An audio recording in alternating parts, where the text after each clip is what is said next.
This story is inspired by the web novel Omniscient Reader's Viewpoint. The events, voices, and narration you're about to hear are my own adaptation. Welcome back, fellow survivors, or welcome for the first-time listeners. If you are joining us now, the world you know has just ended, though most people haven't realized it yet. With that out of the way, let us begin with episode 2. We are sitting in a subway car, suspended in the dark, waiting for a nightmare to begin. Before we descend further, make sure you've signaled your survival. Hit that like button, subscribe to the channel, and turn on notifications. It might be the only way to keep up with the scenario. Now, let us begin where we left off. The abrupt halt of the train wasn't what terrified me. It was the silence that followed, a heavy, suffocating blanket that seemed to muffle the very air in the cabin. Then came the voice. It didn't come from the intercom speakers crackling with static above our heads, no. It resonated directly inside our skulls, a clear, intrusive sound that bypassed the ears entirely. Everyone froze. I watched as heads snapped up in unison, necks craning, eyes darting wildly to find the source. It was a collective spasm of confusion. The atmosphere in the cabin shifted instantly from the mundane boredom of a commute to a sharp, brittle tension. The fluorescent lights overhead flickered, buzzing like a dying insect, casting long, jittery shadows that seemed to dance on the linoleum floor. Beside me, I felt a shift in weight. The woman sitting next to me, my colleague from the office, turned, her movement sharp and fearful. I could see the tremors in her hands as she gripped her bag, her knuckles turning white, drained of blood. She looked at me, her eyes wide, searching my face for an answer, for reassurance, for someone to tell her this was just a mechanical failure or a broadcast error. "Did you hear that?" She whispered, her voice trembling, barely audible over the low hum of the ventilation. I didn't answer her immediately. I couldn't. My heart was hammering against my ribs, not out of confusion, but out of a terrifying, dawning recognition. I knew this scene. I knew the flickering lights. I knew the shivering woman beside me. I knew the exact cadence of the voice that had just violated our minds. It was written in the text I had been reading for over a decade. The story that nobody else read. The story that was now bleeding into reality. Before I could offer a lie to calm her, the space in the center of the train car warped. It wasn't a gradual fade. It was a violent tear in the fabric of the air. Sparks of blue and white energy popped and hissed, smelling of ozone and burnt wiring. And then it appeared. A creature, a small, floating entity that hovered just below the ceiling fans. It looked like a plush toy at first glance, something you might win out of a claw machine, with soft white fur and small, stubby limbs. But there was something wrong with it, something deeply wrong. Its eyes were too intelligent, gleaming with malice that no animal should possess, and its mouth was curled into a permanent, mocking grin. A Dokkaebi. That was the word that flashed in my mind, pulled directly from the pages of the Ways of Survival. The crowd's reaction was almost as surreal as the creature itself. The fear didn't take hold immediately. Instead, there was a wave of baffled amusement.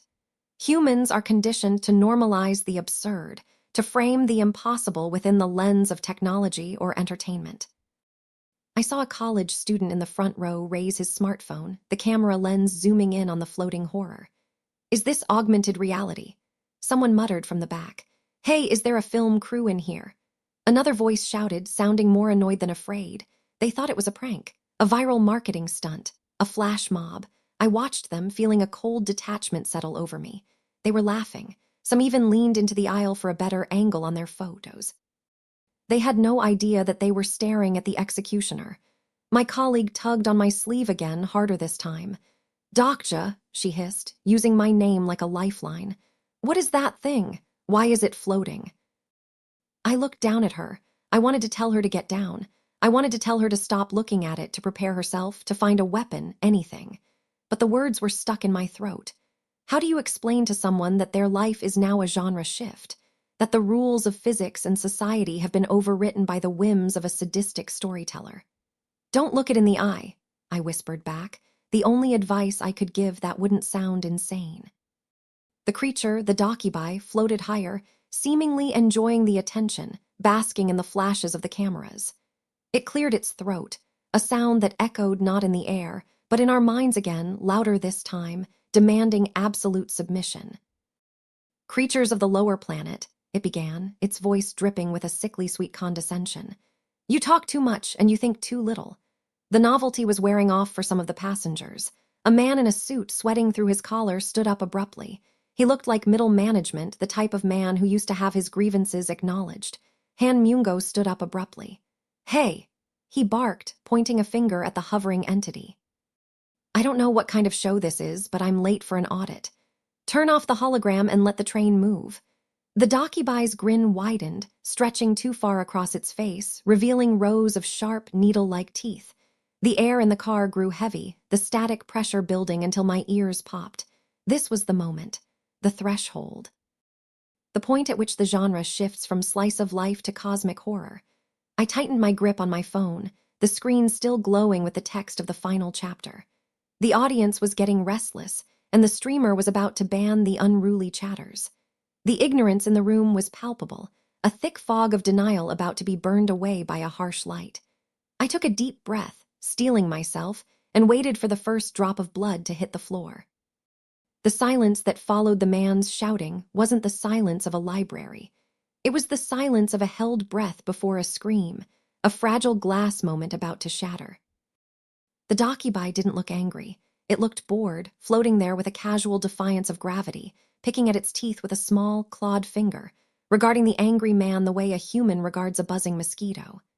You are noisy, it said, the voice echoing inside our heads with a wet, squelching undertone that made my teeth ache. I hate noisy things. And then physics broke. There was no gunshot, no beam of light, just a horrific, dull pop, like a ripe melon hitting pavement from a great height. The man's head was simply gone. It didn't explode in a cinematic burst of fire. It just ceased to exist, replaced by fine, crimson mist that coated the ceiling, the subway advertisements, and the stunned faces of the passengers in the front row. The body stood for a second, a gruesome mannequin in a cheap suit, the neck ending in a ragged stump, before collapsing into the aisle with a heavy, wet thud.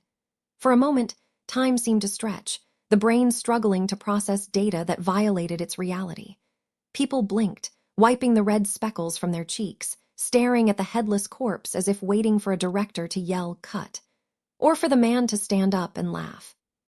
But the smell hit us first, the metallic copper tang of iron and the stench of voided bowels, a primal signal that triggered our lizard brains. Then the screaming started.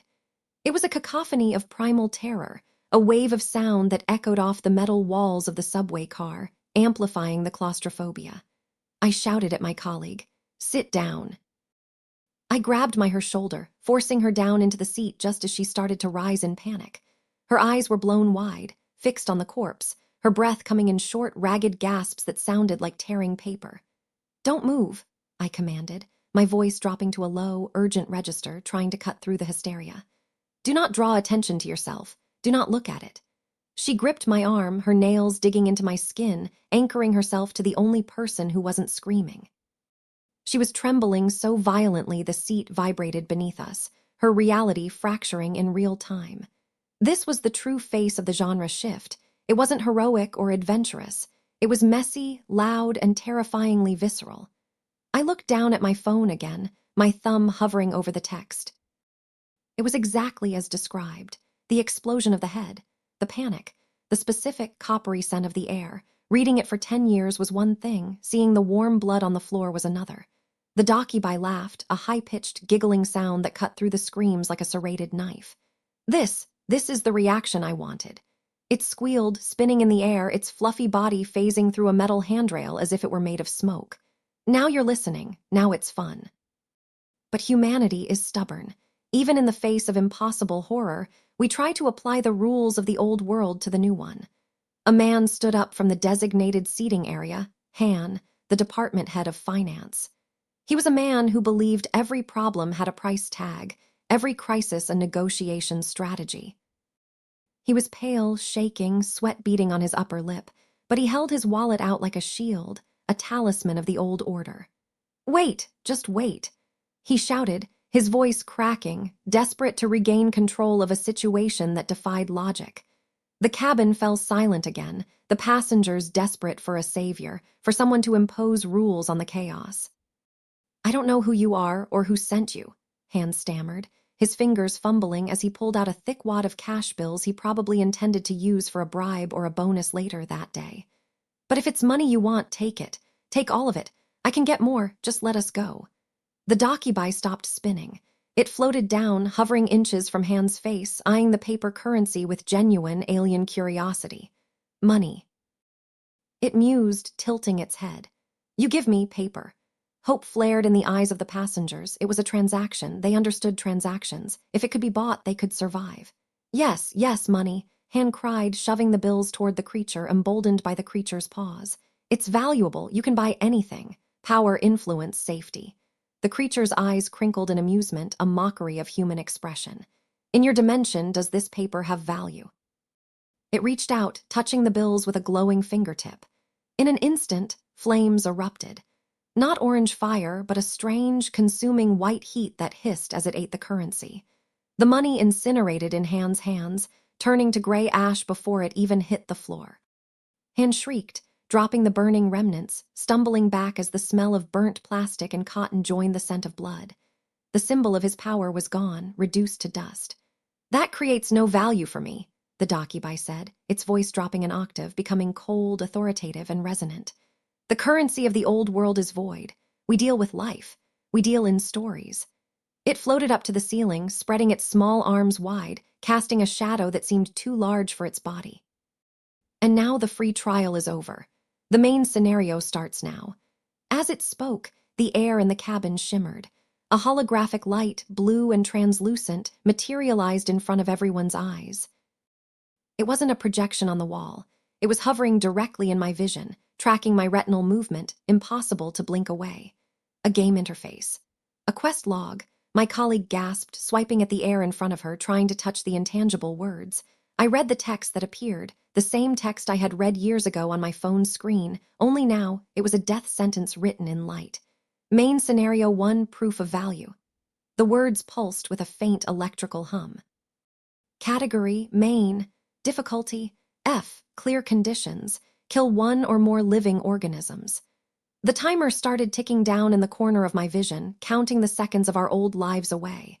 The Dokkaebi began to fade, its body turning transparent, dissolving into the air like smoke.